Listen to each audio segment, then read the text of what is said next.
Hi, I'm Warakdice, and this is going to be part of my review. I'm just finishing out to see what this does, because I came to it and I was kind of perplexed. So let's do continue, and see what that does. Oh, I get to feed my fish. Whoa, wake up game. Let's see if all my fish, like, fly out of the tank again.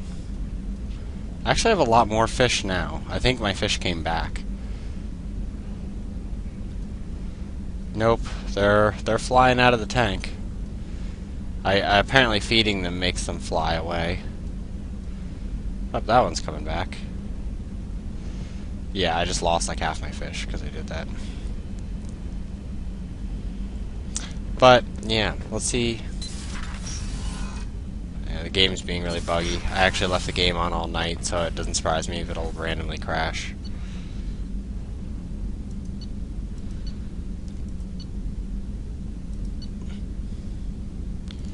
Let's go here. See what it says. See where it starts me.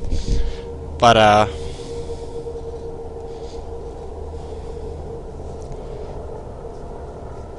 to have a shot at romance, you need to talk to people. Yeah, I mean, I'm not too interested in terms of what else you can do in this game. I was debating going through a thing and seeing if you could have some awful Solarian relations just to put it up to be nasty, but other than that, nah.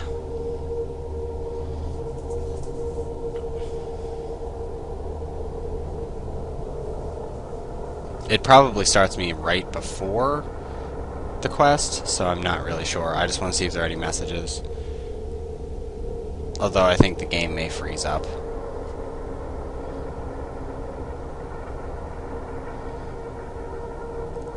Mostly leaving on, like, Bethesda games or BioWare games up like that. Apparently all my crew's back, too. Do I have any messages? No. Alright. Let me guess everybody's back to life. No, they're still dead. Then I'm gonna do this. But yeah, I am going to do like a full review in this episode. I just wanted to see what else it had to offer. I don't think it does. I think it'll all be circular conversations. Because, I mean, I've done every quest you can do as far as I know, except for there's probably like evil side quests if you're evil enough, but I'm gonna measure it by what Tali says. I can't believe Gabby is gone. She didn't give up. She fought to the end. Just so you know, I'm running a fever, I've got a nasty cough, and my sinuses are filled with something I can't even describe. And it was totally worth it. Well, at least they do continue the conversations a little bit longer. Have you got time to talk? For you? Of course. Let's see if it says I anything can't tell you how much what you said means, but I understand if you need to find someone else. I don't want to risk your health. Thank you. Okay. Well, on that note, I should probably just go ahead and do my review. But let's see what Grunt has to say. We fought a great battle, Shepard. And when you blew up the base instead of handing it to Cerberus, something to think about. If you killed the most dangerous thing in the galaxy, that leaves us. Just checking in. How you doing? That's kind of random. Battlemaster, I have everything. Clan, kin, and enemies to fight. That's all for now. Shepard.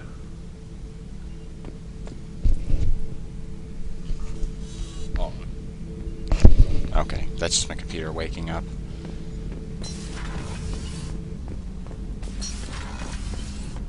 So, yeah.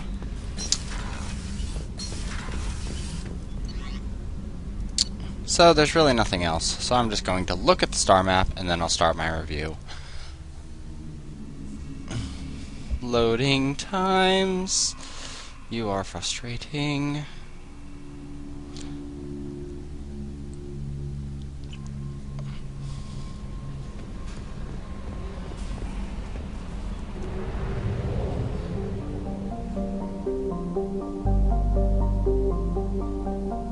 Can I go back to the Omega Relay again? Nope. You think at least with all the ancient ships they'd be able to find something. Well, I guess there's nothing else to do, so you get to stare at the galaxy, the Milky Way, while I talk about a few things, reviewing the game.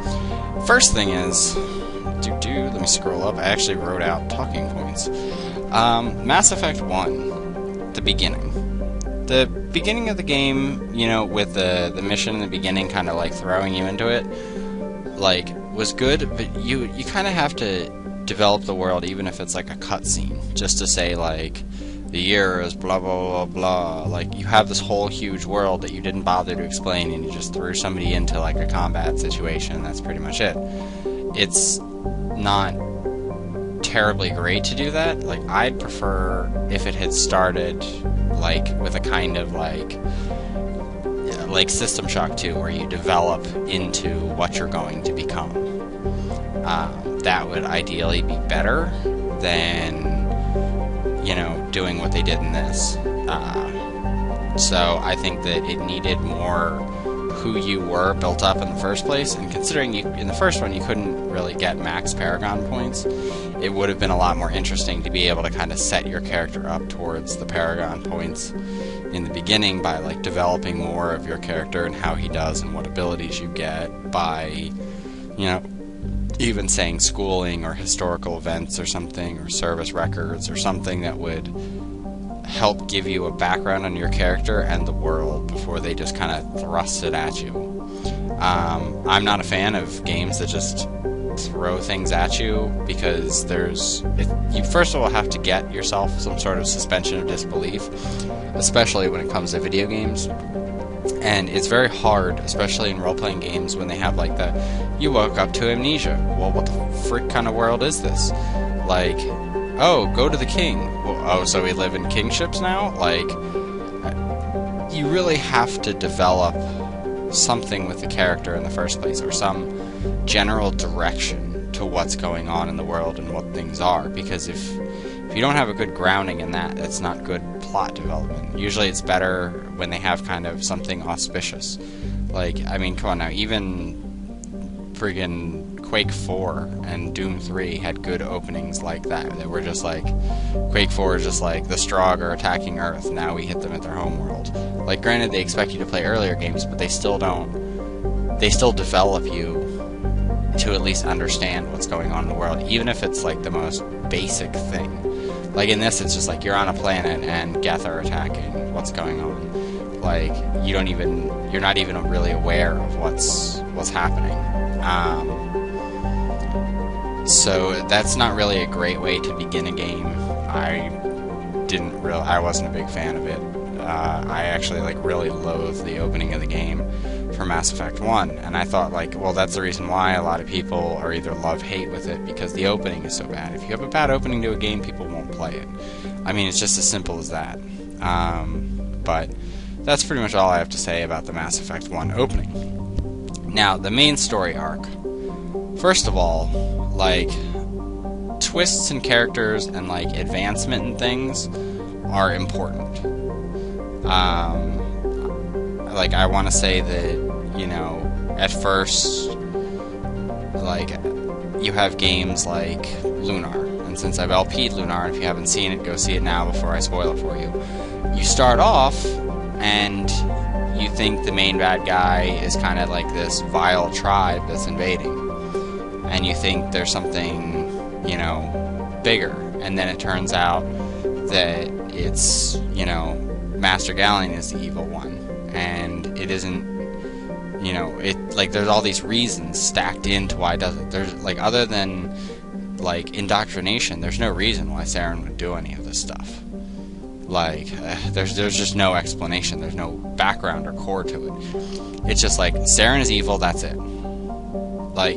That's very bland and very uncreative. I would have liked it better if Saren, or if it was there's a Reaper ship and Saren deceives you into doing things that would make you either look suspicious or help out him, and then he'd reveal himself as evil. But going right in and Saren shoots, you know, the guy who's the Turian who's with you, and that's it, is really kind of ridiculous. I think it's like, I don't know, it's kind of a slap in the face because it's one of those atypical bad guys. It's like they didn't really think about the bad guy or make him deep. They made him as much of a one-dimensional character as they could. But I'll talk more about Saren in one of my later talking points. But other than that, the main arc for the original Mass Effect isn't that bad. I don't like the atypical bad guy, but the way that it weaves through its path is rather interesting. Although it is rather frustrating that like you have to do Pharos and whatever the other one is before you can advance. It is kind of nice that some of the side quests affect your main story and how things go. That's at least somewhat interesting. That's if they had done more complexity with it, even for, you know, the second one or for the third one, it would have made it a more interesting game. Now let's move on to characters. The characters in the first Mass Effect. It's interesting to have alien characters. It's hard to have a lot of races without... Like, I understand in the first one they were trying to show, like, depth of each character, but humans were more diverse, and that's interesting to say. It was kind of disappointing not to get a Solarian or, you know, anything like that, like a Solarian or other races, or like an Elcor or someone else on your ship. But obviously, it kind of becomes ridiculous if you just get every alien species, so I was kind of okay with that. I really liked Rex as a character. He had like a very wide depth of thought, everything from like murderous intent to like feeling somewhat angry at what happened to his species, and you know, there was a lot of depth to how he reacted to things. Like some things he'd be like, kill it, and some things he would be like, I don't know what we should do. And that's like, it shows that a character is thought about and that he's not just like a two-dimensional cardboard cutout of what they think his species should act like. Of course, Liara you had in it, which is like really in reality is like the Star Trek fanboy fap girl. Like, oh no, innocent virgin alien on a human ship. Oh no, I've never had much social contact, but I'm so attracted to you. Okay, first off, the one thing that bothered me about her character is not the fact that she's like an archetype for, you know, the elf princess kind of girl. It's more the fact that she's like this archaeologist who doesn't, you know, who spends her lives in ruins and discovering the Protheans. Yeah, how does she know how to fire a pistol? Why is she all like rough and tough and run and gun? Like, it doesn't, they never explained it. It's not like she got formal training or anything. Like, I understand, like, oh yes, Asari are powerful because they have their biotic skills or whatever. Well, whatever.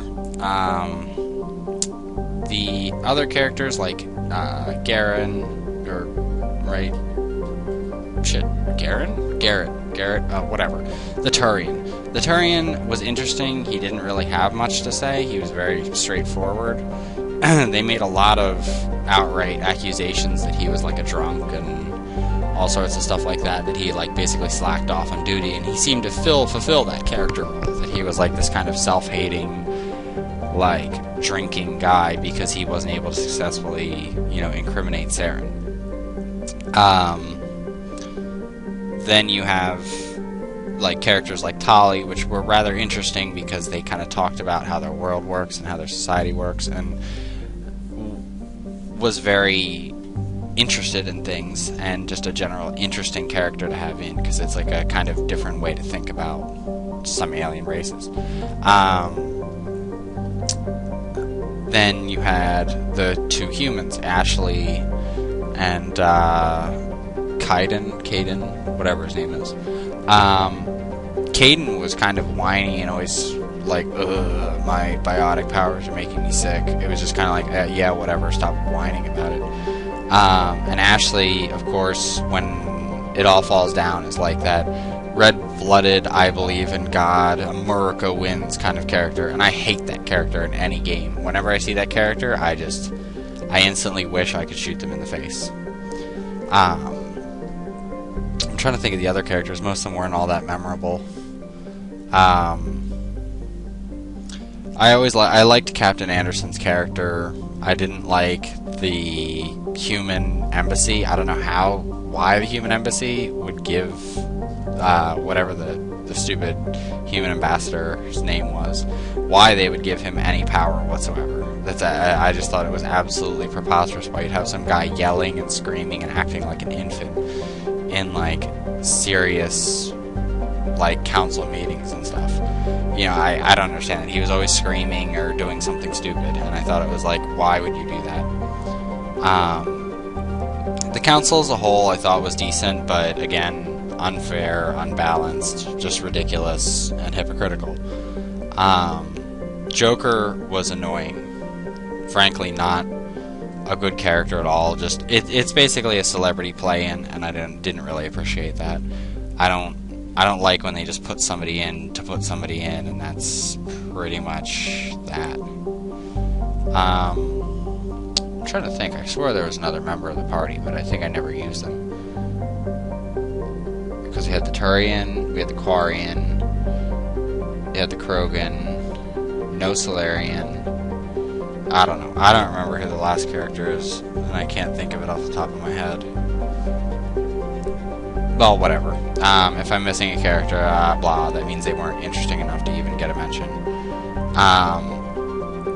But other than that, the characters and character development in the first one was good. I mean, it wasn't bad, and it was, some of the characters were likable and some of them weren't likable, and that's the way it kind of should be in RPGs. You shouldn't just have one-dimensional characters. The side quests. 90% of the first game was side quests, and a lot of them were kind of repetitive. Go in, shoot them, be done. Side quests and minigames like this fall under the Grand Theft Auto syndrome, that you basically do like the most tedious, boring quests to get like a minimal reward. Get like, oh, you get $1,000, but $1,000 apparently doesn't buy you anything, and you certainly can't go buy a bag of Cheetos in the game. And anyway, why would you? But a lot of them are like pointless. Like, I'd understand like some of them, like the little talking ones, you could do good or evil to like up your Paragon, or you could do it to get like new weapons or random inventory stuff, which was helpful. I mean, you got some pretty good stuff, and the experience was certainly worth it to go out and shoot some people in the face.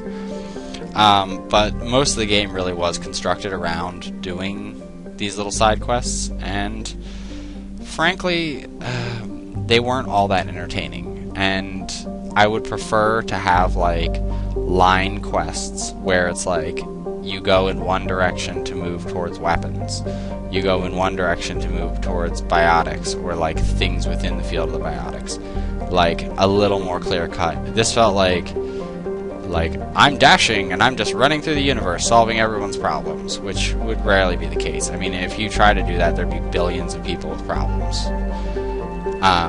So anyway, moving on to the mini-games.